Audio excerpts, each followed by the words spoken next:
여러분들, 교회에 가장 중요한 절기가 있다면 무엇일까요? 그것은 부활절이고 그것은 오순절입니다. 부활절은 어떤 날입니까? 예수님께서 십자가에 달려 돌아가셨을 때 사람들이 다 흩어졌습니다. 그런데 예수님께서 부활하셨다고 하는 소식을 듣고 사람들이 다시 모이기 시작한 거예요. 부활절은 흩어졌던 제자들이 다시 모이는 그러한 역사를 가진 사건입니다. 교회는 근본적으로 모임이죠. 여러분들도 예수 그리스도의 부활 때문에 여기에 모여 있는 것입니다. 그런데 부활 후에 모인 신자들이 그냥 모여만 있을 뿐 능력이 없었습니다. 모여 있을 때 성령께서 함께 하심으로 말미암아 힘이 생기고 그 힘을 가지고 세상에 나간 사건이 바로 뭐냐? 오순절 사건인 거예요. 그러니까 부활절만 있어서는 안 되는 거예요. 오순절까지 있어야 교회는 새로운 역사를 나타낼 수가 있는 것입니다.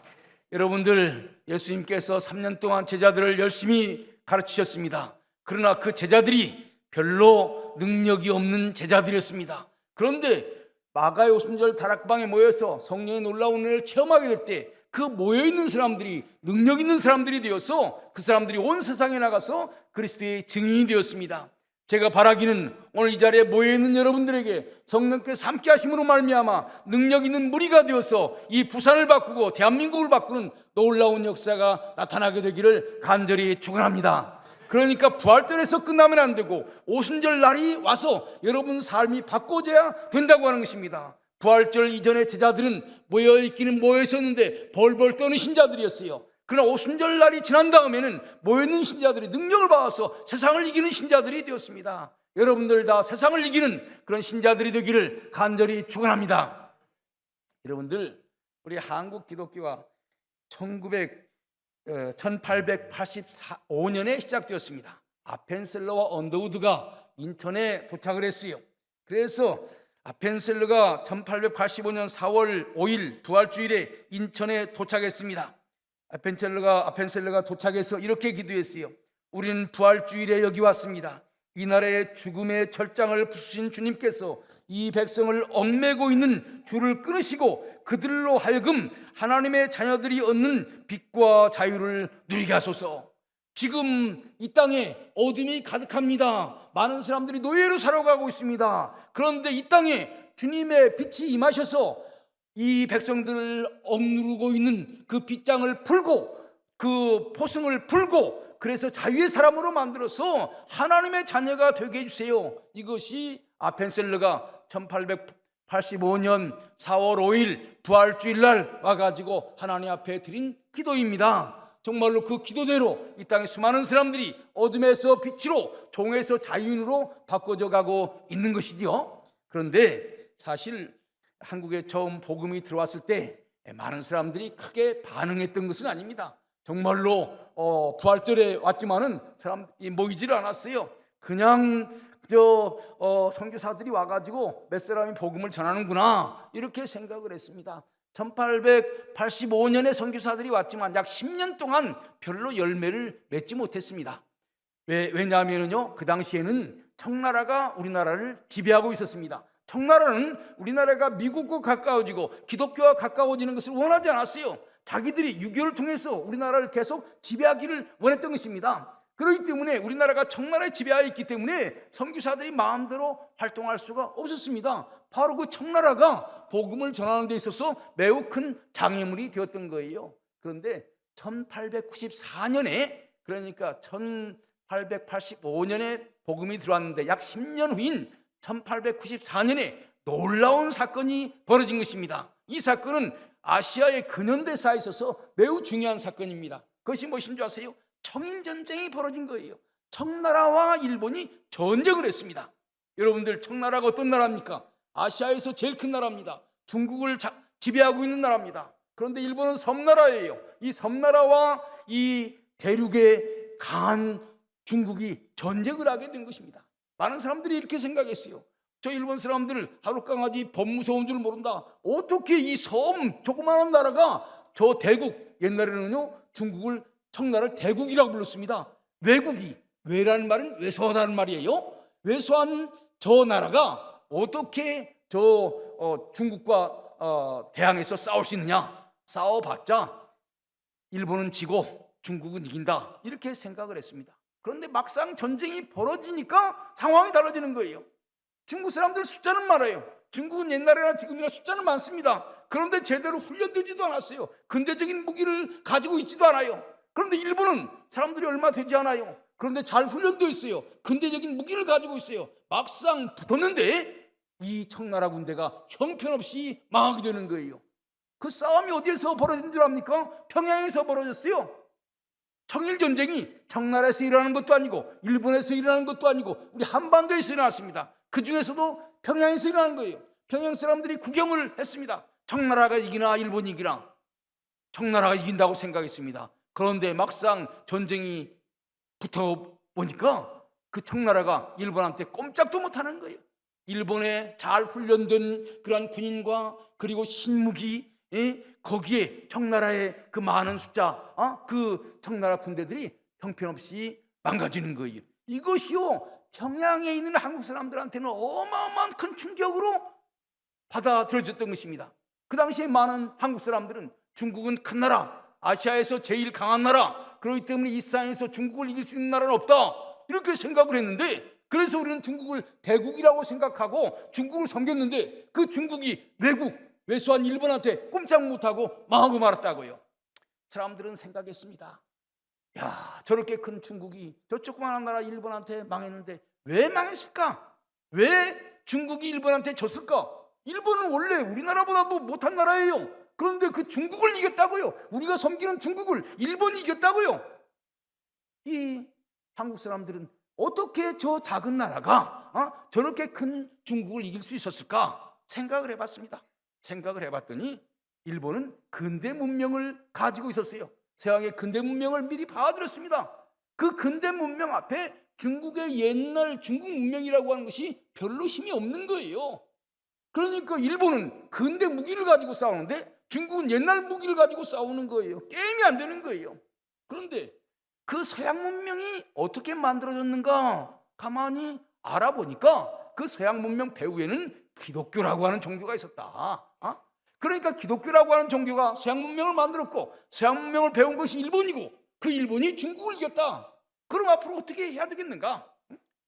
중국한테 의지하면은 중국이 우리를 지켜줄 것이라고 생각했는데 중국이 저렇게 망했으니 우리는 앞으로 어떻게 할 것인가? 이것이 우리 한국 사람들에게서는 가장 큰 과제였던 것입니다. 여기에 대한 대답은, 평양 사람들의 대답은 우리도 예수를 믿어야 되겠다. 일본 사람들이 기독교가 들어오고 서양 문명이 들어와서 저렇게 중국을 이겼으니 우리도 중국을 이기고 또 일본을 이기려면은 서양 문명을 받아들여야 되고 서양 문명을 받아들이려면은 교회를 다니는 수밖에 없다. 이 당시에 이미 사무엘 마펫이라고 하는 선교사와 더불어서 많은 선교사들이 평양에 복음을 전하기 시작했어요. 얼마 전까지만 해도 선교사들이 오면은 돌멩이 던져가지고 사무엘 마펫이라고 유명한 선교사님의 이마를 맞춰가지고요, 이마가 퉁퉁 붓고 그런 일들이 많았어요. 선교사들이 우리나라에 와서 환영받은 것이 아닙니다. 평양은요 원래 돌팔매가 유명한 지역이에요. 그래서 돌을 돌려가지고 사람들 딱 맞히는 거예요. 그래서 이 평양의 돌팔매꾼들이 그 선교사들을 이마를 맞추고 쓰러뜨리고 괴롭혔습니다. 평양에 있는 관리들도 선교사들을 괴롭혔어요. 선교사들이 와서 집도 못 사게 했어요. 거기서 머물지도 못하게 했어요. 그래서 잠깐 와가지고 선교하고 다시 가야만 했습니다. 그런데 그 서양 세력이 중국을 이겼다. 이제 우리도 예수를 믿어야 되겠다, 이렇게 생각을 하는 거예요. 여러분들 1894년에서 1904년 그 10년간은 우리나라가 매우 어려운 상황입니다. 가만히 보니까 우리나라를 도와줄 수 있는 나라가 없어. 일본은 우리를 삼키려고 하지, 중국은 옛날처럼 우리를 지배하려고 하지, 러시아도 우리를 괴롭히려고 그러지. 우리가 눈을 들어서 사방을 돌아봐도 우리를 도와줄 수 있는 나라가 없어요. 그런데 가만히 보니까 서양에서 온, 미국에서 온 선교사들이 곳곳마다 학교도 세우고 병원도 세우고, 그런데 소문에 들리기를 세계에서 제일 강한 나라가 미국이다, 이런 소문이 들리는 거예요. 그러니까 우리 조선 사람들 생각에는 세계에서 제일 강한 나라 미국 사람이 세운 교회에 나가게 되면은 우리나라가 미국의 도움을 받아서 일본을 이길 수 있지 않을까, 이런 생각을 하게 된 것입니다. 그래서 사람들이 교회로 몰려들었습니다. 1894년에서 2004년까지는요 전도하지 않아도 교회에 사람들이 막 차고 넘쳤어요. 예수 믿어야, 교회 나가야 우리나라가 미국과 좋은 관계를 맺을 수 있고, 미국과 좋은 관계를 맺어야 일본도 이길 수 있고, 러시아도 이길 수 있고, 중국도 이길 수 있다. 그래서 사람들이 교회로 많이 몰려들었습니다. 아까 얘기한 것처럼 전도할 필요도 없었어요. 사람들이 너무나 많이 몰리는 거예요. 선교사님들이 고민이 생겼습니다.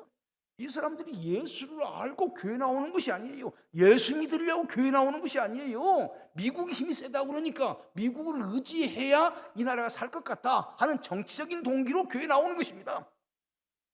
물론 미국이 도와주면 좋지요. 그런데 선교사님들이 이 땅에 온 것은 예수님을 전하려고 이 땅에 온 거 아닙니까? 그런데 한국 사람들이 예수님에 대해서는 관심이 없고, 예수님이 어떤 분인지는 알지도 못하고, 구원이 무엇인지는 알지도 못하고, 그냥 정치적인 동기에 의해서 우리나라가 미국과 가까워지면 우리나라가 미국으로부터 도움받지 않을까, 이런 생각을 한 거예요. 선교사님들의 기도 제목은 이것이었습니다. 지금 사람들이 많이 몰리는데 이제부터는 이 사람들을 진짜 신자로 만드는 것이 중요하다.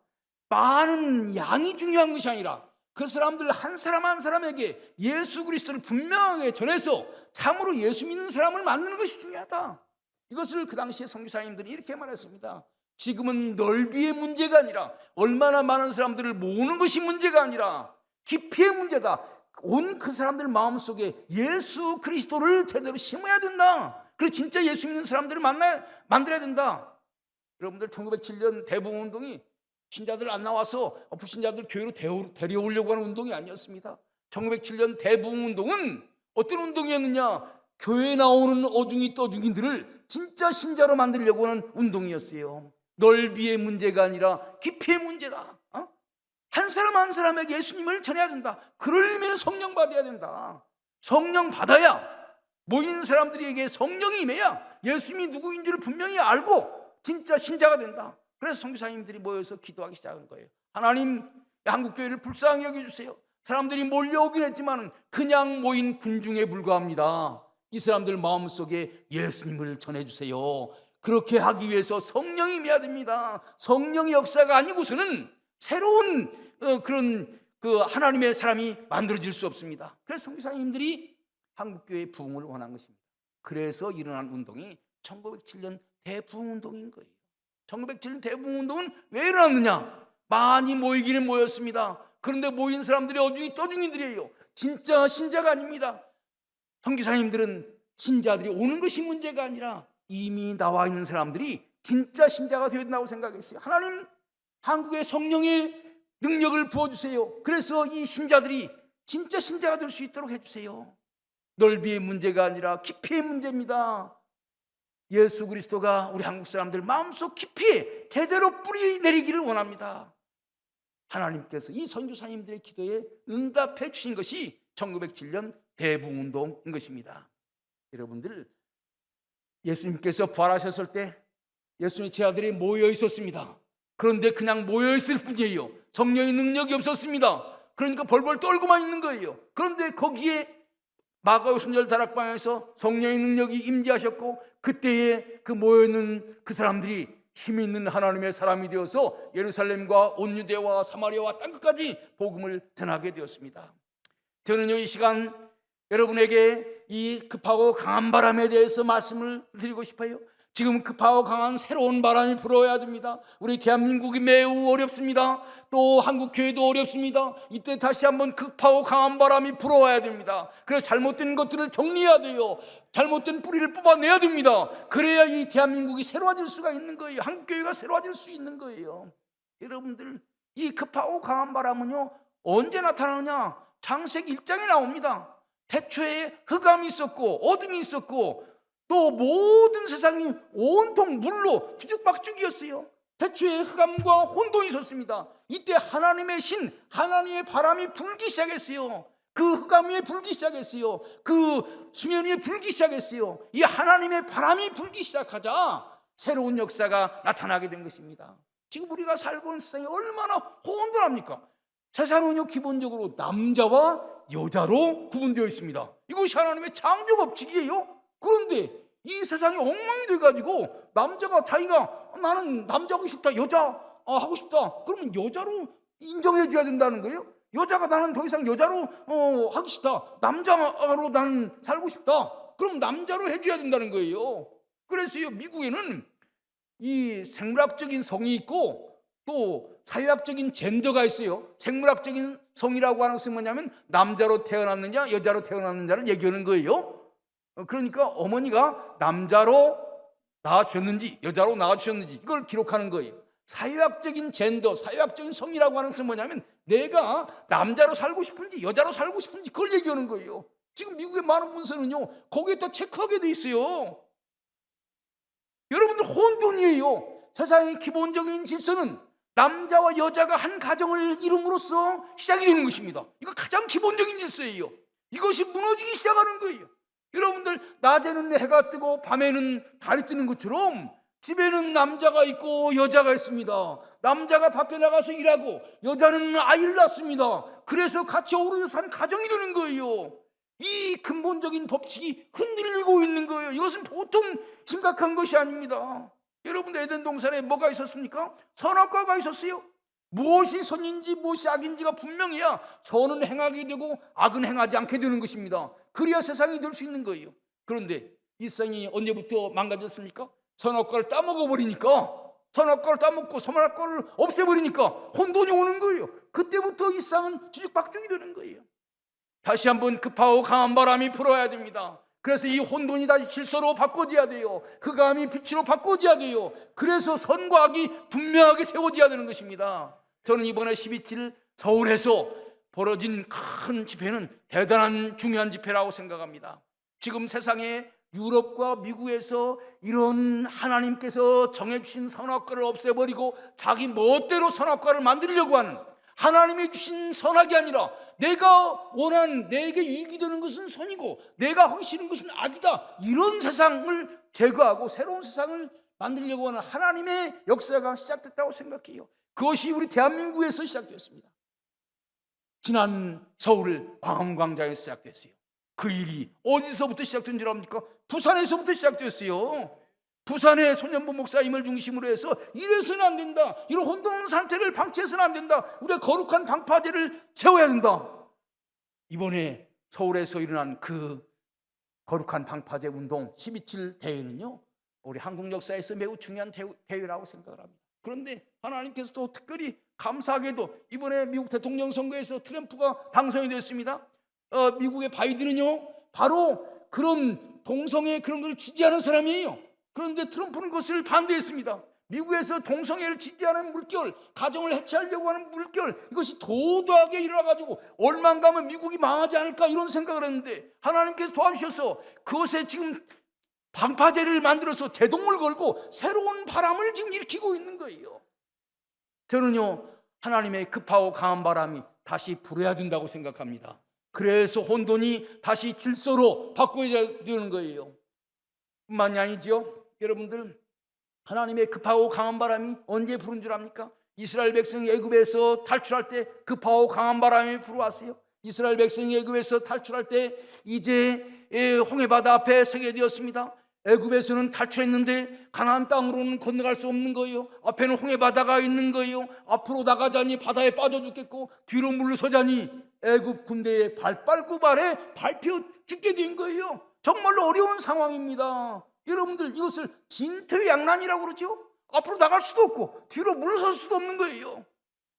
저는 이 시간 이 자리에 나와 있는 여러분들 삶 가운데, 목사님, 내가 바로 진퇴양난에 있어요. 뒤로 물러설 수도 없어요. 애국 군대가 나를 죽이려고 쫓아오고 있어요. 앞으로 나갈 수도 없어요. 홍해바다가 나를 가로막고 있어요. 하나님 어떻게 해야 됩니까? 다른 사람한테 말 못하지만은 이 시간 이 자리에 와서 하나님, 제가 진퇴양난 그런 상황에 있습니다, 나를 도와주세요 라고 기도하는 성도님들이 있을 것이라고 생각을 합니다. 여러분, 바로 이런 진퇴양난 사건에서 무슨 일이 벌어졌습니까? 모세가 말씀의 지팡이를 들었습니다. 말씀의 지팡이를 들고 하나님께 살려주세요라고 기도했을 때 공풍이 불기 시작했습니다. 하나님의 바람이 불기 시작했습니다. 하나님의 바람이 부르니까 바로 홍해바다가 갈라지기 시작한 거예요. 그래서 물이 육지가 된 거예요. 그걸 통해서 이제 홍해바다를 건너서 광야를 건너서 가나안 땅으로 가게 되는 거예요. 여러분 앞에 놓여 있는 이 홍해바다라고 하는 장애물, 여러분의 힘으로 해결할 수 없습니다. 급하고 강한 바람이 불어와야 됩니다. 그래서 홍해바다를 갈라야 돼요. 그래서 여러분들이 그 다음 단계로 나가야 되는 것입니다. 나는 우리 부산에 있는 여러분들 앞에 놓여 있는 홍해바다 무엇인지 저는 잘 모르지만 여러분 한 사람 한 사람 앞에 놓여 있는 홍해바다가 하나님의 급하고 강한 바람으로 동풍으로 말미암아 그 바다가 갈라져서 여러분들이 광야로 건너가고 가나안 땅으로 건너가는 놀라운 역사가 나타나게 되기를 간절히 축원합니다. 사실은요, 지금 우리 대한민국이 홍해바다 앞에 놓여 있는지 몰라요. 지금 중국이라고 하는 거대한 나라가 우리 옆에 있습니다. 중국은 자기 주변에 있는 나라들을 다 자기들과 비슷한 나라로 만들려고 그래요. 그래서 홍콩을 공산주의로 만들었습니다. 대만을 공산주의로 만들었습니다. 이제 대만을 공산주의 한다면 무엇을 공산주의 하려고 할까요? 한반도를 공산주의 하려고 할 것입니다. 그래야 중국이 안전한 거예요. 여러분들 지금 매우 어려운 상황에 있는 것입니다. 우리 대한민국이. 이럴 때 우리 하나님 앞에 손을 들고 기도해야 됩니다. 하나님 살려주세요. 이런 상황을 어떻게 헤쳐나가야 됩니까? 사실은요, 우리나라가 지금 처해 있는 것 가운데 가장 어려운 것이 중국 문제입니다. 중국. 이 난관을 헤쳐나가지 못하면 옛날처럼 다시 중국을 섬기는 중국의 속국이 될지 몰라요. 여러분들 국제정치라고 하는 것은 매우 심각합니다. 강대국은요 다 자기 주변에 있는 나라들이 자기들이 좋은 국가가 되기를 원하는 거예요. 그래서 자기들을 호위해 주기를 원하는 거예요. 왜 러시아가 우크라이나를 전쟁을 언제 합니까? 러시아 주변에 있는 우크라이나가 러시아의 종로로 가지 않냐고 서양 세계로 가려고 하니까 못 가게 하려고 그러는 거예요. 하나님 살려주세요.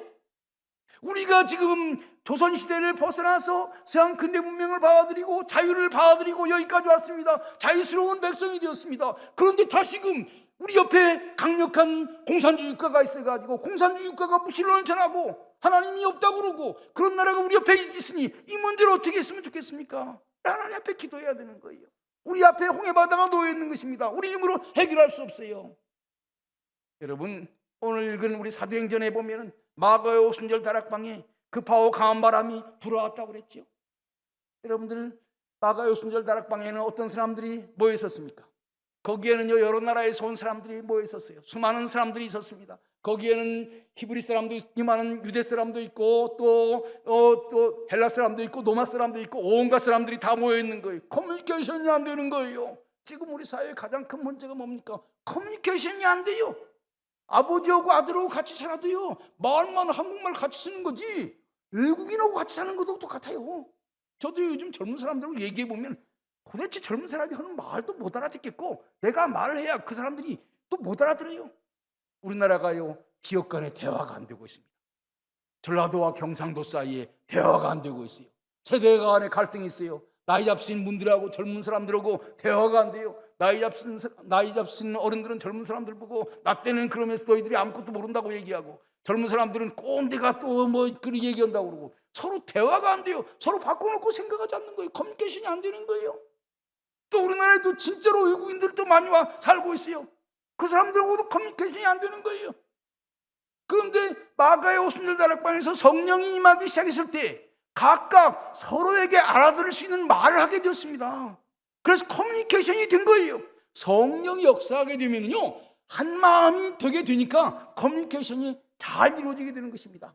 저는요 금정순복음교회에 와가지고 느낀 것은 성령께서 이 교회를 운행하시기 때문에 목사님 마음이나 장로님 마음이나 권사님 마음이나 평신도 마음이나 다 똑같아요. 그래서 커뮤니케이션이 잘 되더라고. 그래서 성령이 함께 하시면은요 각각 상대방에게 알아들을 수 있는 말을 하게 되는 거예요. 성령께서 함께 하시지 않냐면은 각각 자기 얘기만 해. 수많은 사람들이 자기 얘기를 떠들어요. 바벨탑 말은 많이 하는데 알아들을 수 있는 말이 없어요. 여러분들 망하는 교회가 왜 망하는 줄 압니까? 성령께서 함께 하시기 때문에 말은 많아도 서로 알아듣지를 못해. 그러니까 시끄러워. 그러니까 망하는 거예요. 그런데 성령께서 함께 하시는 교회는요 급하고 강한 바람으로 새로운 역사가 나타나게 되면 한 마음이니까 커뮤니케이션이 잘 되는 거예요. 여러분들 1907년 대부흥운동을 선교사들은 한국의 오순절이라고 그랬습니다. 저는요 사도행전에 나타난 오순절 운동이 2024년 대한민국에도 나타나야 된다고 생각을 합니다. 1907년에 평양에서 나타난 부흥운동이 이 땅 여기 부산 땅에서도 일어나야 된다고 믿습니다. 특별히 지금 서울이 죽을 쓰고 있어요. 서울이 대한민국의 센터지만 센터 역할을 못하고 있습니다. 그런데 부산에서 새바람이 불어온다면 서울이 바꿔질 수 있어요. 옛날에서는 서울에서 바람이 일어나서 부산을 움직였는데 이제는 부산에서 바람이 일으켜서 서울로 올라가야 됩니다. 그 진원지가 이 금정순복음교회가 되기를 간절히 축원합니다. 저는요, 오늘 이 저녁에 1907년 대부운동이 어떤 운동이었는가 하는 것에 대해서 말씀을 드리려고 합니다. 제가 오늘 오전에는 세계 오순절 운동을 얘기했어요. 그 다음에 오늘 오후에는 한국의 오순절 운동, 조영기 목사님을 중심으로 하는 순복음교회 오순절 운동을 얘기했습니다.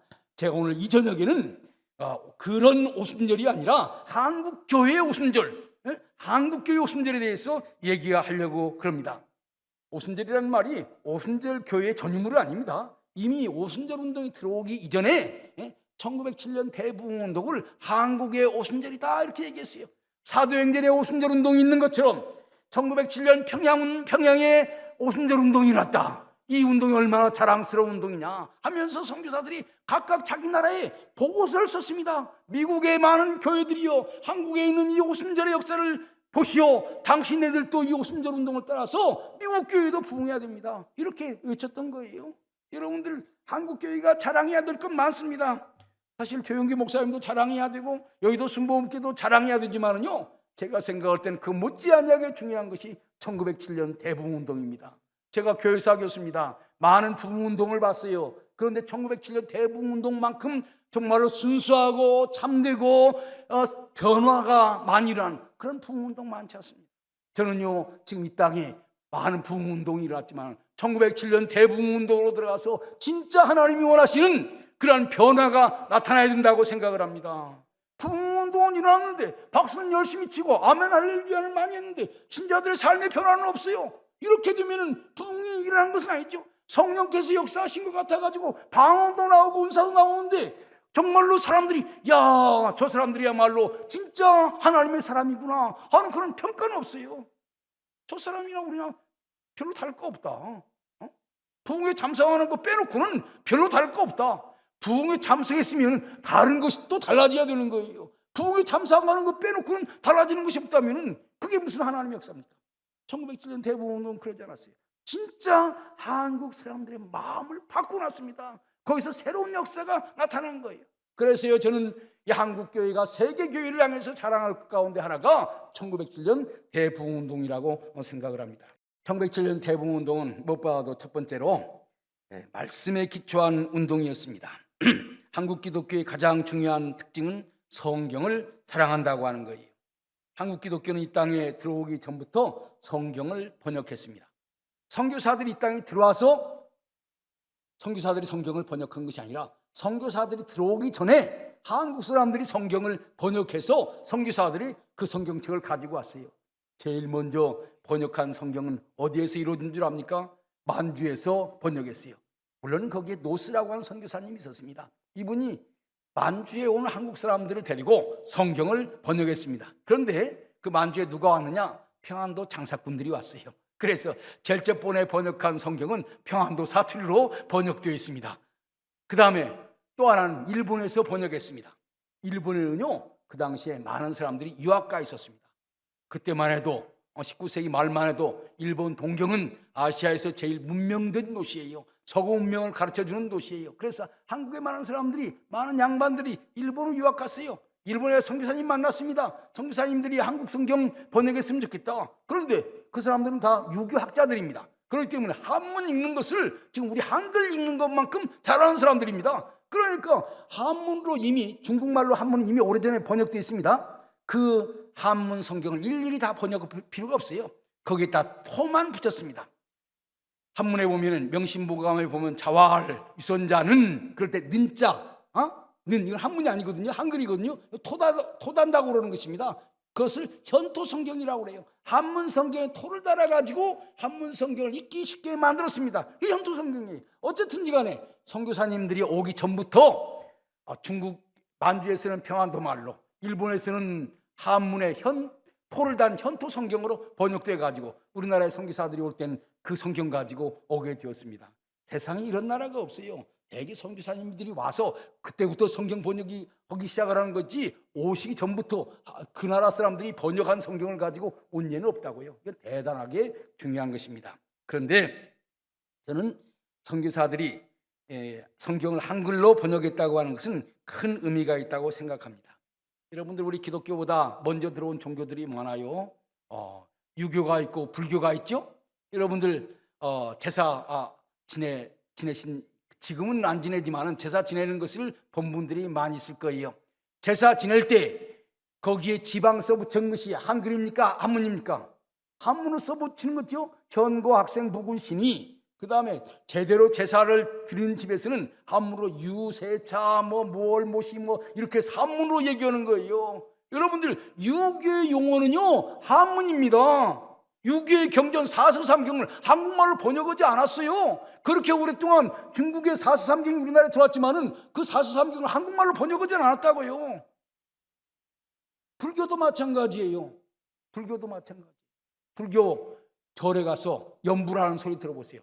목탁 두드리면서 연불하는 소리, 어떤 때 들어보면 좀 아름다운 소리 같아요. 그런데 그래서 아름다운 소리니까 한번 무슨 소리인가 한번 들어보자라고 귀를 기울이면은 여러분들 알아들을 수 있습니까? 왜 못 알아들어요? 한국말이 아니기 때문에 그런 거예요. 한국말로 우리 알아듣지, 한국말이 아니기 때문에 못 알아듣는 거예요. 그래서 여러분들, 제가 여러분들에게 지금 한국말로 열심히 가르쳐도 여러분들이 못 알아듣는데, 남의 나라 말로 유교를 가르치고 불교를 가르쳐가지고 그 사람들이 유교가 뭔지 불교가 뭔지 알 수 있겠어요? 그러니까 불교에서 남의 나라 말로 10년 공부했어. 그러는데도 아는 것이 없어. 그래서 그 결과 뭐라고 말한 줄 압니까? 10년 공부? 도로함이 타불이다. 남의 나라로 공부했으니 알 수가 없는 거죠. 여러분들 생각해 보세요. 불교, 유교가 우리나라에 들어온 지 오래됐습니다. 그러나 불교도 유교도 한글로 자기들의 경전을 번역하지 않았습니다. 왜냐? 불교, 유교는 우리나라 종교가 아니에요. 유교는 중국 사람의 종교고 불교는 인도 사람들의 종교인 거예요. 그런데 기독교는 들어오자마자 성경을 한국말로 번역했습니다. 이거 대단한 거예요. 한국 사람 말로 번역해야 한국 사람들이 이해할 수가 있는 것입니다. 여러분들, 제가 오래전에 전주에서 목회할 때 어떤 스님이 법회를 하는데, 제가 그때 전도사였습니다마는, 목사님 부흥회에 참석해봐야 그 부흥 강사 목사님들 하는 말은 내가 무슨 말인지 다 알아들어. 좀 새로운 것을 한번 배워보자. 그래서 불교 스님이 법회하는데 한번 가본 적이 있습니다. 전도사가 불교 법회도 한번 참석했어요. 그랬더니 그 스님이 하는 말이 이래요. 자기가 전도를 그 대학에 가서 종교를 전하는데, 불교를 전하는데, 여기에 예수 믿는 사람 손들라고 그러면 손을 번쩍 든다는 거예요. 그리고 예수가 뭐냐 그러면 대답을 한다는 거예요. 그런데 불교 믿는 사람 손들라고 그러면 아무도 안 든대요. 그래서 왜 안 드는가 봤더니 불교가 뭔지를 모르기 때문에 절에 안 다니는 것은 아니에요. 다니기는 다녀요. 그런데 너 불교가 뭐야 물어보면 아는 것이 없어. 왜냐하면 남의 나라로 공부를 했으니 알 턱이 없는 거지. 그래서 불교는 다니기는 오래 다니지 불교가 무엇인지 모른다. 그러면서 기독교를 배워야 된다. 그렇게 얘기를 하더라고요. 그래서 제가 불교 법회에 참석해가지고 기독교가 불교보다 좋구나 라고 하는 것을 알게 되었어요. 불교 스님이 그렇게 얘기를 하더라고요. 여러분들, 그 비결이 어디에 있는 줄 압니까? 우리 기독교는 들어오자마자 성경을 한국말로 번역해가지고 신자들한테 읽히는 거예요. 그러니까 우리 기독교는 알고 믿는 거예요. 불교는 모르고 믿는 거예요. 알고 믿는 사람 힘이 있습니다. 모르고 믿는 사람 힘이 없어요. 여러분들, 우리 한국 기독교는 성경을 사랑합니다. 일찌감치 성경을 번역했어요. 여기는 순복음교회입니다만은 한국교회는 원래 장로교로부터 시작됐어요. 장로교회는 말씀을 강조합니다. 이건 좋은 전통이라고 생각해요. 우리 순복음교회도 장로교회 좋은 전통은 받아들여야 돼요. 옛날 장로교회는요, 개교회마다 1년에 한 번씩 사경회를 했습니다. 그리고 교회 재직들을 모아가지고 월 사경회를 했어요. 거기에 중요한 사람들을 모아가지고 도사경회를 했습니다. 그래서 성경 공부를 얼만큼 열심히 했는지 몰라요. 1907년 대부운동이 언제 일어난 줄 압니까? 바로 이 사경회 하다가 일어난 거예요. 말씀 공부하다가 거기에 성령의 불이 임한 거예요. 그래서 큰 놀라운 부흥운동이 일어나게 된 것입니다. 여러분들이요, 하나님 말씀 열심히 공부하지 아니하고 부흥회만 하게 되면 잘못된 대로 나가기가 쉽습니다. 하나님 말씀 열심히 공부하고 그 말씀 위에 기초해서 우리가 성령의 은혜를 사모해야 되는 것입니다.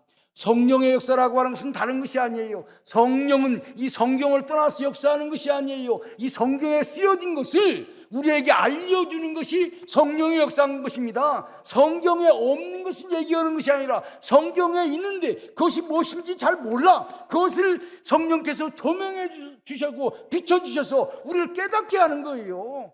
그래서 1907년 대부흥운동은 이 말씀에 기초한 사경유하다가 성경 공부하다가 일어난 부흥운동입니다. 그렇기 때문에 건전한 부흥운동인 거예요. 여러분들 순복음교회 신자들, 제가 볼 때는 장로교회 신자들 못지않게 성경 공부 열심히 합니다. 우리 목사님도 여의도 순복음교회 연구소에서 일했지만은 여의도 순복음교회 연구소가 하는 일이 뭡니까? 성경 교재 만들어가지고 신자들을 교육시키고 공부시키는 거예요. 장로교 사람들이 알지도 못하면서 자기들은 말씀을 많이 알고 순복음교회 신자들은 감정만 있다 그러는데 그건 잘 모르고 그런 얘기예요. 순복음교회에 대해서 잘 모르고 순복음교회에 대해서 얘기하는 사람들이 많습니다. 그러나 우리는 장로교회가 말씀 위에 기초선 교파라고 하는 것, 그래서 한국에 그런 기독교를 전해줬다고 하는 것, 이것은 매우 감사하게 생각을 해야 되는 것입니다. 두 번째, 1907년 대부흥운동은 회개로부터 출발했습니다. 다 같이 따라서 합시다. 회개운동. 회개운동. 첫 번째는 말씀운동입니다. 두 번째는 회개운동이에요. 제가 끝날 때쯤 다시 복습을 할 것입니다. 제가 서울을 못 가는 한이 있어도 여러분들이 모르면은 제가 설교를 안 끝낼 거예요. 1907년 대부흥운동의 실질적인 출발점은 참된 회개였습니다. 1907년 평양 대부흥운동의 뿌리는 1903년 원산 부흥운동부터 시작되는 거예요. 1907년은요 사실은 클라이막스고 1903년에서부터 7년까지 약 4년 동안 우리나라 전체적으로 부흥운동이 일어났습니다. 어느 한 지역에서 부흥이라고 끝난 것이 아니에요. 3년, 4년, 5년, 6년, 7년 그때 뭐가 일어난 줄 압니까? 노일전쟁이 일어났습니다. 1894년에는 청일전쟁이라고 1904년에는 노일전쟁이 일어났어요. 전쟁 와중에 이런 큰 부흥운동이 일어난 것입니다. 이제 1903년 원산에서 부흥운동이 일어났는데, 그러니까 출발은 원산에서 했고 클라이막스는 평양에서 이루어진 거예요. 그러니까 원산이 출발점이고 평양은 종착점이에요. 그런데 우리가 평양만 알지 원산은 모르는 거예요. 원산의 부흥운동의 주역은 누구냐면요, 하디라고 하는 선교사님입니다. 하디 선교사. 이분은 원래 부산에서 사역을 했어요. 그런데 옛날에는요 우리나라가 서양에 대해서 제일 먼저 문을 연 항구가 바로 부산입니다. 부산이 우리나라의 국제도시 1번입니다. 2번 넘버 2가 어딘 줄 아세요? 원산이에요. 원산이 두 번째 개항한 지역입니다. 그런데 부산에 와서 하디 선교사님이 선교를 하다 보니까 별로 재미가 없어. 그래서 원산으로 갔어요. 원산에는 이미 다른 사람이 선교를 했습니다. 그 지역을 이제 하디 선교사님이 맡아가지고 선교를 하기 시작하는 거예요. 개척본이 갔으니까 이 지역 사람들이 신앙생활을 제대로 하는가 조사를 해야 될 거 아니겠습니까? 그래서 쭉 지금 그 지역에 있는 교회들을 순회하면서 교회들을 살펴봤습니다. 그런데 놀라운 일을 발견한 거예요. 신자들이 모이기는 모여요. 주일날 오전에 모여가지고 헌금합니다. 그리고 오전에는 뭐냐면 그 헌금한 돈 가지고 노름하는 거야. 이런 엉터리 같은 신자들이 있는 거예요. 또 세례도 그냥 엉터리 신자들이 세례 받아가지고 그 신앙생활도 엉망으로 하는 거예요. 하디 선교사님이 마음이 너무너무 상했어요. 그래서 그 신자들을 모아놓고 당신네들 같이 신앙생활 하려면은 차라리 앉는 것이 낫다. 여러분들 진짜 회개해서 진짜 신앙생활 해야 된다. 이렇게 얘기하니까 선교사님 얘기하면 저희들이 잘못했습니다. 앞으로 잘하겠습니다. 그렇게 할 줄 알았는데 그것이 아닌 거예요. 당신이 뭔데 그러느냐 하면서 아주 그냥 싸우려고 그러는 거예요. 하디 선교사님이 너무 마음이 상했습니다. 그래서 하나님 앞에 간절히 기도했어요. 하나님 이 한국 사람들이 진짜로 회개할 수 있도록 해주세요. 하디 선교사님의 기록을 보면 이렇게 말하고 있습니다. 나는 여러 해 동안 죄를 분명히 인식하고 회개하며 더 나아가서 열매 맺는 한국인들을 보기로 했다. 한국 사람들이 진짜로 회개하고 진짜 신앙생활을 하는 것을 보기로 했다는 거예요. 하지만 지금까지 나는 나의 사역과 관련해서 분명하고도 돌이킬 수 없고 지속적인 회개의 어떤 구체적인 열매도 보지 못했다. 그렇게 진짜 회개하는 참된 신자를 보기로 원했는데 한국 사람들 가운데서 그렇게 진짜 회개한 신자들을 보지를 못했다는 거예요. 나는 많은 사람들이 이런 것들에 대한 지식을 배우고 입으로 받아들이는 것은 봤다. 말로는 회개합니다 말하는 것을 봤다는 거예요. 그러나 나는 이것들을 구체적이고 살아있는 경험으로 입증해주는 증거를 제공해주는 사람을 보지 못했다. 말로는 회개합니다 용서해주세요 라고 얘기하는데 삶의 열매 가운데서 진짜로 예수 믿는 사람들의 모습을 보지 못했다고 하는 거예요. 하디 선교사님이 부산에 와서 오늘 한국교회 신자들의 모습을 조사하면 뭐라고 말할까요? 나는 한국교회가 입으로도 죄를 시인하고 삶으로도 죄에서 벗어난 온전한 성결한 삶의 모습을 보여주고 있다, 이렇게 기록할 수 있을까요? 똑같은 말을 하지 않을까요? 나는 한국 신자가 진짜로 하나님의 사람인 것을 보기를 원했다. 그러나 슬프게도 나는 한 사람도 보지 못했다. 이런 보고서를 낼까 봐서 걱정인 거예요. 선교사들은 이런 한국교회의 모습을 보고 가슴 아파했습니다. 한국 사람들이 공부는 잘해요. 주기도문 요람은 잘합니다. 십계명 요람은 잘합니다. 그래서 선교사들이 뭐라고 말했냐면 한국 사람들은 머리에 회개는 잘하는데 가슴에 회개는 하지 않는다. 하나님 머리로만 신앙생활하지 말고 가슴으로 신앙생활을 하게 해주세요. 저는 이 자리에 나온 여러분들이 머리의 신앙에서 벗어나서 가슴의 신앙을 다 갖게 되기를 간절히 축원합니다. 그러던 도중에 이 원산이요 휴양지로 유명합니다. 그래서 중국에서 선교하는 선교사님들이 원산에 와서 휴양을 갖게 되었어요. 그래서 하디 선교사님 보고 당신이 이 원산에 살고 있으니까 성경 공부를 좀 인도해 주세요 라고 하디 선교사님을 성경 공부 강사로 초청했습니다. 그러니까 주로 여선교사님들이 모인 여름 수련회에 하디 선교사님이 강사로 초청을 받게 된 거예요. 그렇게 되니까 이제 수양회를 인도하려고 성경을 읽어가고 있었습니다. 무슨 말씀을 전할까 하면서 성경 공부를 준비하는데 갑자기 성령님께서 이렇게 말씀하는 거예요. 하디야, 넌 한국 사람한테 회개하라고 얘기했지. 그런데 내가 너한테 궁금한 것이 있다. 너는 회개했느냐? 너는 회개했느냐? 지금까지 하디는요 한국 사람들의 잘못만 봤어요. 저 사람들 신앙생활 뭐 잘못하고, 주일날은 뭐 잘못하고, 생활은 뭐 잘못하고, 헌금 생활은 뭐 잘못하고, 한국 사람들의 죄가 너무너무 많이 들어왔어요. 그런데 성령님께서는 너 한국 사람들의 문제만 보지 말고 너 자신의 문제를 한번 봐라. 나는 내가 진짜 회개했는지 잘 모르겠다, 이렇게 말씀하시는 거예요. 그리고 자기 자신을 보니까 자기 자신이 문제가 많은 거야. 자기 자신 거룩한 것처럼 해가지고 한국 사람들을 향해서 손가락질해가면서 뭐라고 화를 냈는데, 그렇게 말하는 하디, 너는 뭐냐? 교만하기야 짝이 없어. 한국 사람들은 무식하고 가난하고 저 사람들이 과연 양심이 있는가? 이렇게 한국 사람들을 무시했지만 정말 자기 마음속에 교만이가 하늘같이 쌓인 거예요. 성령님께서 하디의 그 마음을 알게 해주셨어요. 여러분들, 성령의 역사는요 다른 사람들의 잘못을 보게 하는 것이 아니라 내 자신의 잘못을 보게 하는 거예요. 저는 오늘 이 저녁에 기도합니다. 성령님께서 빛으로 우리 자신의 내면을 보게 해주세요. 그리고 내가 어떤 존재인지 알게 해주세요.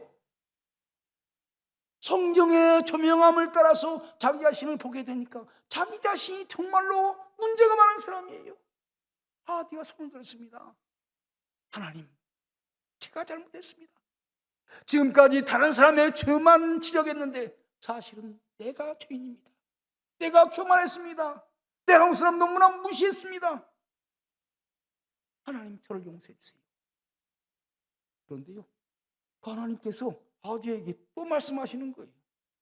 내가 그렇게 회개했다면 그러면 그것을 내 신자들한테 가서 얘기해라. 하디의 기록은 이렇습니다.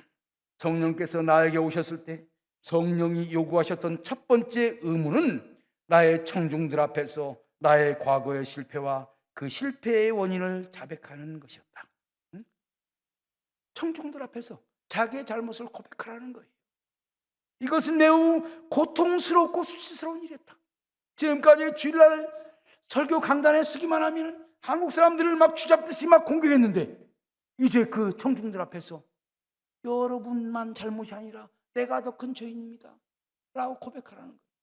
하기 싫지만 성령님께서 강권적으로 역사하시기 때문에 어쩔 수 없이 가서 신자들한테 얘기했어요. 하디가 신자들한테 고백하는 거예요. 여러분들 죄송합니다.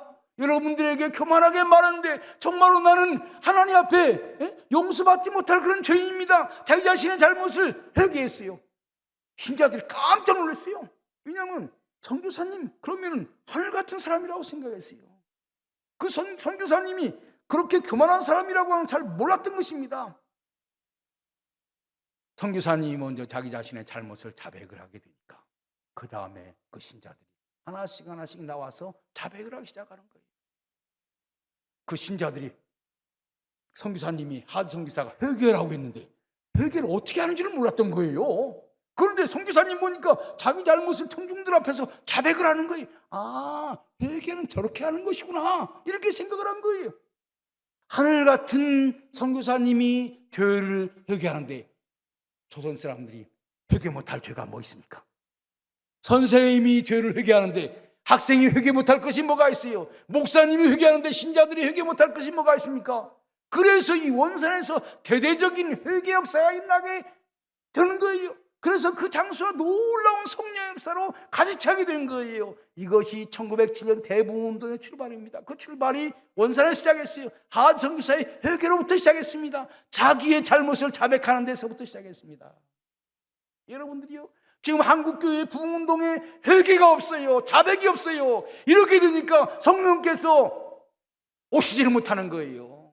성령은 거룩한 영입니다. 거룩한 성령이 오셨을 때 우리에게 제일 처음 하시는 것은 우리의 내면의 모습을 적나라하게 보여주시는 거예요. 그런데 성령님께서 보여주시는 우리 내면을 보지 않냐고 자꾸 눈 감아버리는 거예요. 성령님 그 말씀 하지 마세요. 못 본 척 해주세요. 눈 감아버리는 거예요. 성령을 무시해버리는 거예요. 그러니까 성령의 역사가 나타나지 않는 거예요. 그런데 아들은 순종했습니다. 그러니까 원산에서 대부흥운동이 일어난 것입니다. 1907년 평양에서의 대부흥운동도 마찬가지입니다. 평양에서는 길선주가 주역이었습니다. 1907년 대부흥운동의 원산의 주역은 하드 선교사고 그 다음에 평양의 주역은 길선주 목사입니다. 사실 1907년 1월 달에 평양에서는 대규모의 사경회가 열렸습니다. 큰 사경회예요. 온 도 사람들이 다 모여가지고 장대현 교회에서 모여가지고 성경 공부하는 거예요. 그러니까 제일 유명한 강사를 모시겠죠. 그 강사가 누구냐면 바로 길선주 목사님이었던 거예요. 그 당시에는 아직 목사 안수를 받기 전에 장로였습니다. 그해 1907년 10월 달에 목사 안수를 받았어요. 그런데 1907년 1월 달에는요 목사가 아니고 장로였습니다. 그러나 그럼에도 불구하고 가장 뛰어난 성경 강해자였던 것입니다. 그런데 이 길선주 목사님이 이제 강사로서 집회를 인도하게 되었습니다. 강단에 섰어요. 저처럼 이렇게 섰습니다. 신자들이 다 은혜를 받으려고 열심히 찬양합니다. 기도합니다. 그런데 이게 찬양이 하늘로 올라가지 않는 거예요. 기도가 하늘에서 하늘까지 상달되지 않는 거예요. 마음이 너무나 답답한 거예요. 이제 강단에 섰는데 성령께서 길선주에게 또 말씀하시는 거예요. 길선주, 왜 신자들의 찬양이 하늘로 상달되지 않느냐? 신자들의 기도가 왜 하늘까지 상달되지 않느냐? 내가 아간이기 때문에 그래. 내가 아간이야. 내가 내 잘못을 회개해야 돼. 성령께서 길선주에게 얼마 전에 지은 죄를 생각나게 했어요. 길선주에게는 친구가 있었습니다. 이 친구는 세상을 떠나게 되었어요. 길선주에게 부탁을 했습니다. 친구, 내 부인이 세상 물정을 잘 모르네. 당신이 내 재산을 정리를 해서 집사람에게 잘 넘겨줘서 살아갈 수 있도록 해주게. 이혼하고 돌아간 거예요. 그래서 길선주가 장로였는데도 그 재산을 정리하다 보니까 욕심이 생긴 거예요. 그래서 100불을 입마에 뽑게 된 거예요. 장로님들에게는 그런 일이 없을 줄 알지요? 길선주 장로님에게 그런 일이 있는 거예요. 성령님께서 길선주에게 얘기하는 거예요. 내가 아간이다. 내가 남의 것을 도둑질했다. 그것 때문에 지금 이 자리에 성령께서 역사하지 않는 것이다. 말씀하시는 거예요. 길선주는 설교하러 신자들한테 회개해야 은혜 받는다고 그 얘기를 하려고 강단성에 올라갔는데 하나님께서는 길선주에게 내가 회개해야 한다고 말씀하는 거예요. 이마에서는 땀이 나기 시작했어요. 그 말을 할 수가 없었어요. 그런데 성령께서 강권적으로 역사하시는 거예요. 결국 기선주가 항복했습니다.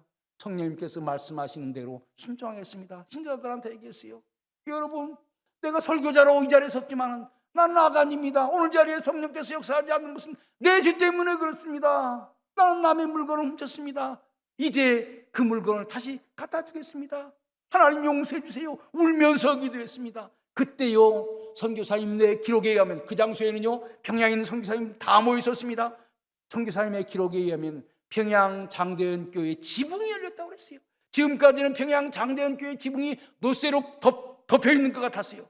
그래서 아무리 기도해도 올라가지 않는 거예요. 찬양해도 올라가지 않는 거예요. 그 노쇠에 붙여가지고 다시 떨어지고 마는 거예요. 답답한 거예요. 그런데 길선주가 회개하고 회개의 고백을 했을 때 평양 장대현 교회 지붕이 열렸다고 그랬어요. 지붕이 열려가지고 급하고 강한 바람 같은 강력한 성령 역사가 그 자리에 임재하기 시작한 거예요. 길선주가 자기 자신의 잘못을 회개하자 그 자리에 수많은 사람들이 회개하기 시작했어요.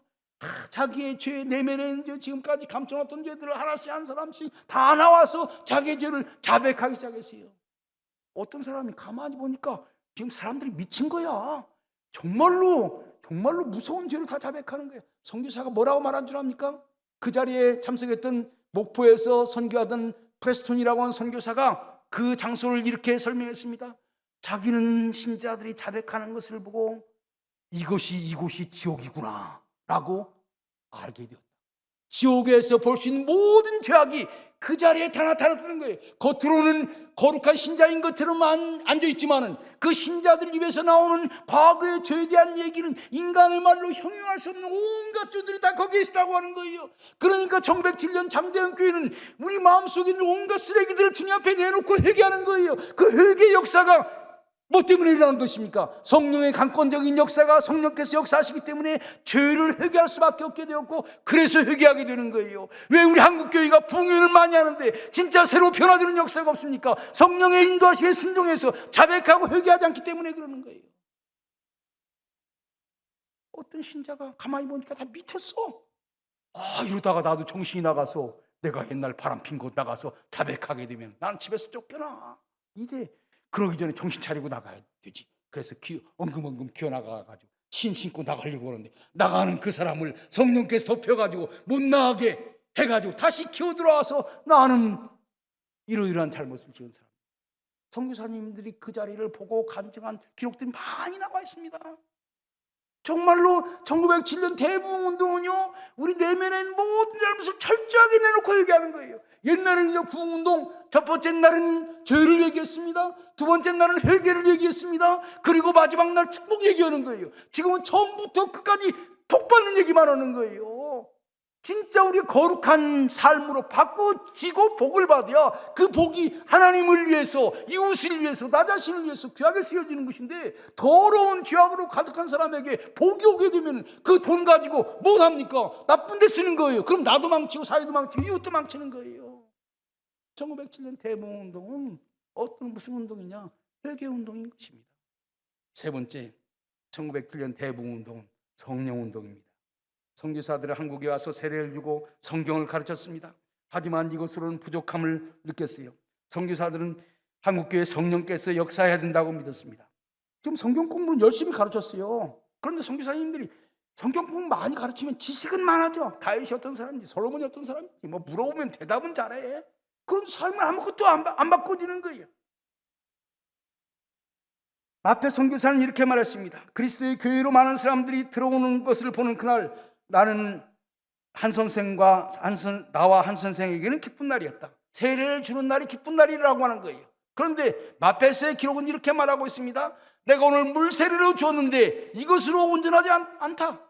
언젠가는 이 사람에게 성령의 강력한 역사가 나타나서 성령으로 말미암아 삶이 변화되기를 원한다. 여러분들, 장로교 목사가요, 물 세례로 만족하지 못하고 성령 세례 받아야만 진짜 하나님의 사람이 될 수 있다고 고백한 것입니다. 그래서 물 세례를 받고 가는 사람에게 하나님, 저 사람에게 성령 세례를 받게 해주세요, 이렇게 기도한 거예요. 그래서 그 당시에 선교사들이 다 모여가지고 성령 받지 않고서는 한국교회가 새로 될 수 없다. 성령 받는 길만이 한국교회가 새로워진 길이다. 이렇게 얘기하고 신자들에게 성령을 사모하라고 그랬습니다. 그래서 그 당시에 1907년 그 어간에 한국교회 신자들은 인사를 뭐라고 했냐면 성령 받았습니까?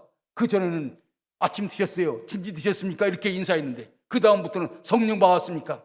여러분들 금정순복음교회 신자들은 성령 받았습니까가 인사가 되시기를 바랍니다. 예?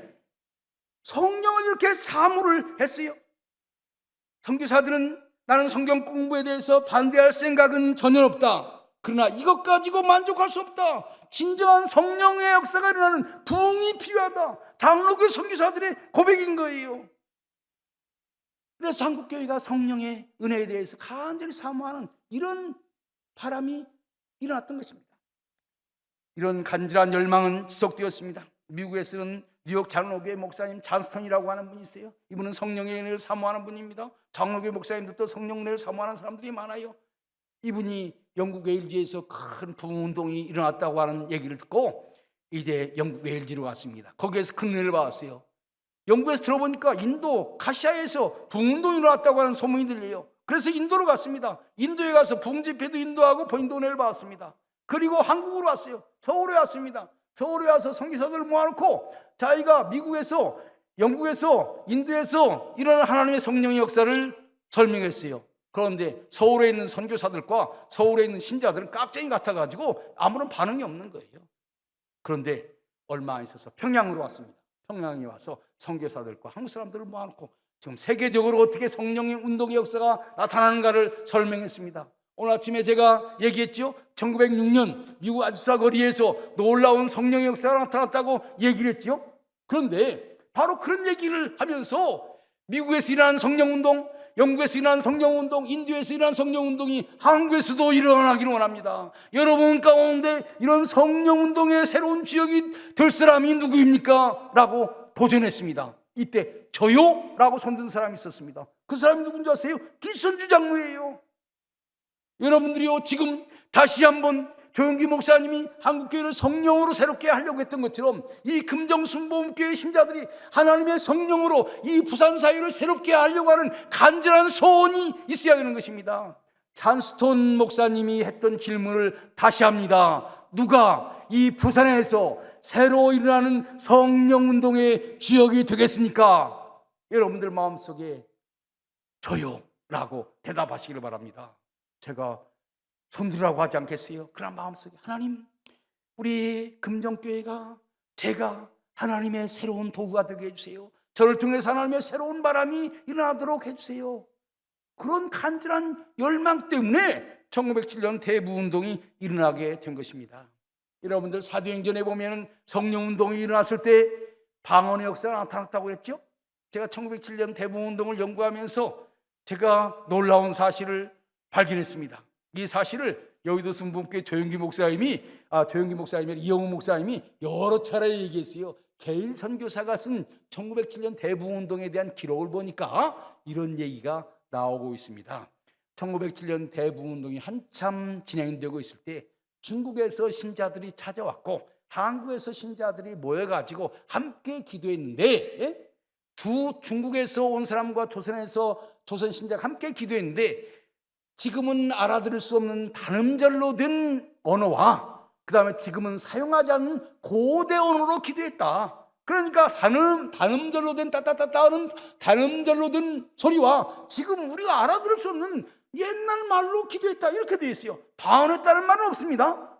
저는요, 그 말이 방언했다는 말이라고 생각을 해요. 단음절로 된 말이 뭐겠어요? 지금 알아들을 수 없는 말이 뭐겠습니까? 그 방언인 거예요. 사도행전에서 성령의 역사가 나타났을 때 방언이 일어난 것처럼 1907년 대부운동에도 성령의 역사가 나타났을 때 방언이 나타난 거예요. 오순절 운동에 의해서 공식적으로 방언이 얘기되기 전에 이미 1907년 대부운동에도 방언이 있었습니다. 그 당시 선교사들이 장로교 선교사들이기 때문에 방언이라는 말을 쓰게 되면은 장로교 선교하라고 한국에 보냈더니 오순절 선교사가 됐느냐, 이런 비판을 할 것이 두려워서 말을 살짝 바꾼 것뿐이에요.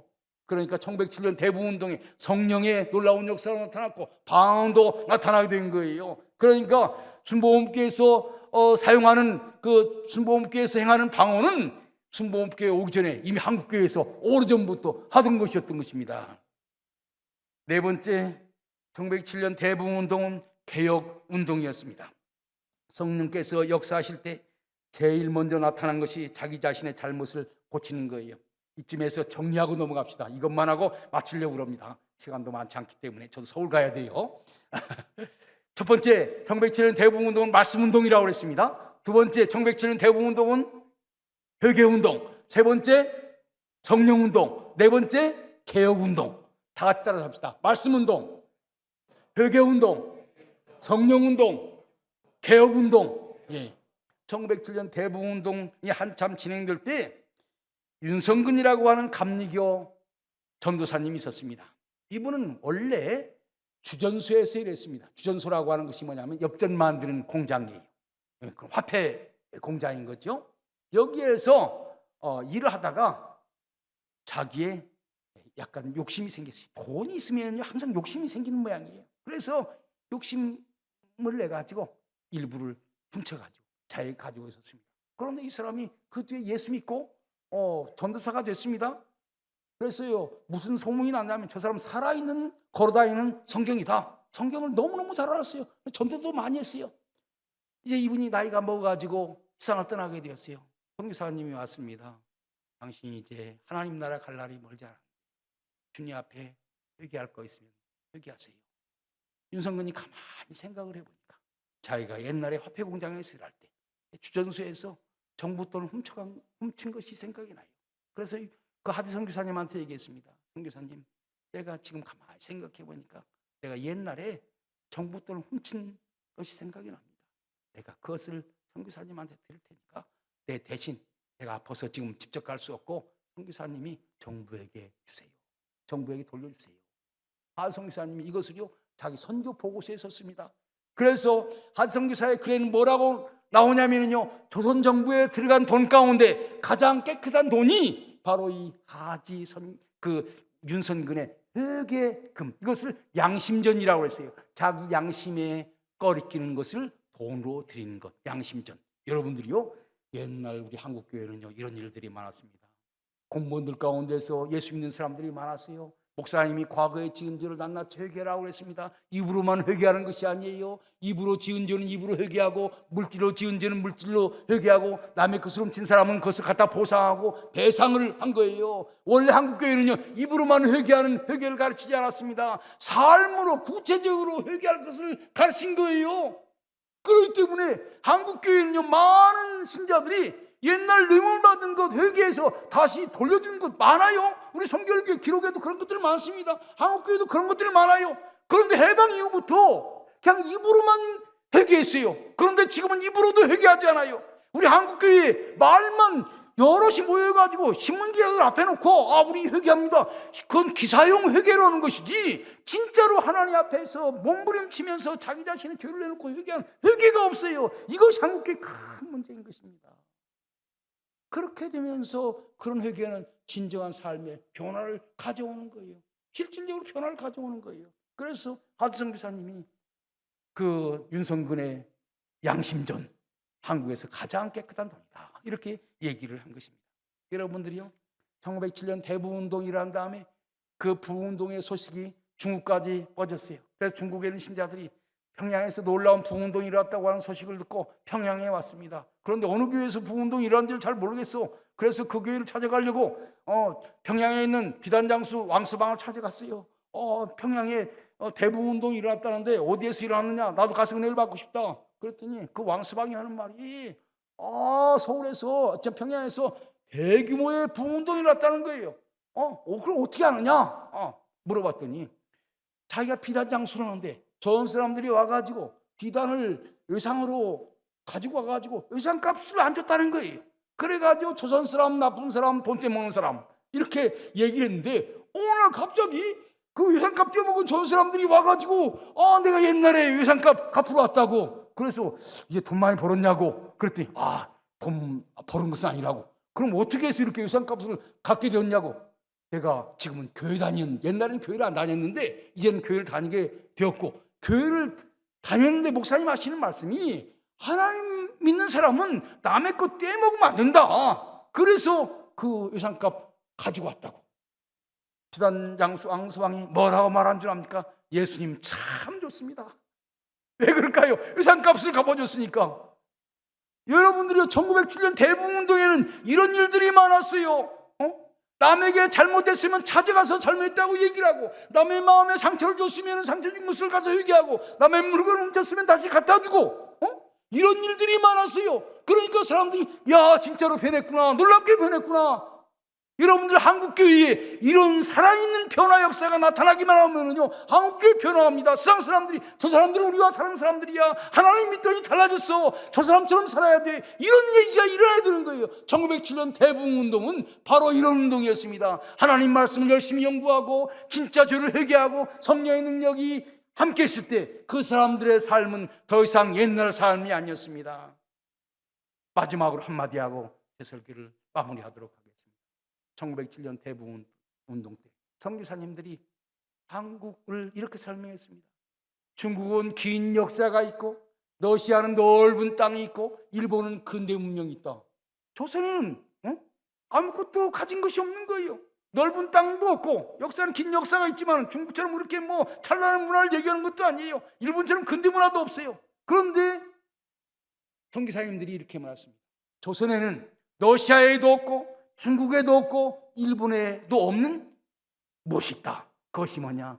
조선 사람들은 예수님을 사랑하고 그 예수님 때문에 성령을 영접을 했고 성령으로 새로운 사람이 되었다.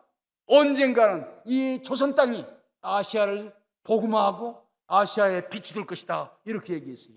지금요, 우리 대한민국이 이 아시아의 빛이 될 찰나에 있는 거예요. 우리 주변에 있는 일본은요, 힌두이즘에 매여 있는 나라예요. 중국은 공산주의에 매여 있는 나라입니다. 러시아는 기독교 국가라고 하지만 정교회가 물에 물 타는 듯 술에 물 타는 듯 믿음이 없어요. 우리 한국교회가 다시 한번 성령의 역사로 뜨겁게 일어나서 정말로 이 순복음교회가, 여주 순복음교회가 얼마나 큽니까? 이 큰 에너지로 일본도 복음화하고 중국도 복음화하고 러시아도 복음화해서 아시아를 새롭게 만들고 여기에 자유의 복음을 전해서 세상을 평화스럽게 만들어야 되는 거예요. 여러분들 부산에 있지만은 여러분들의 눈을 이 동북아시아의 큰 그림을 생각을 하면서 큰 꿈을 꾸세요. 여기에 보니까 훌륭한 목사님이 계세요. 저는 김 목사님과 얘기하는 가운데서 김 목사님이 앞으로 순복음교회의 넥스트 리더가 되리라고 저는 생각을 합니다.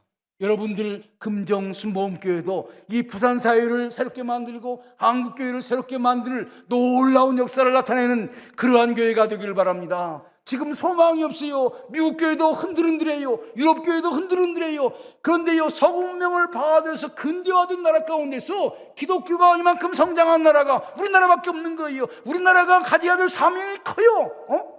우리나라를 통해서 하나님께서 역사하시기를 원하는 거예요. 그 역사가 바로 이 교회에서부터 출발하게 되기를 간절히 바랍니다.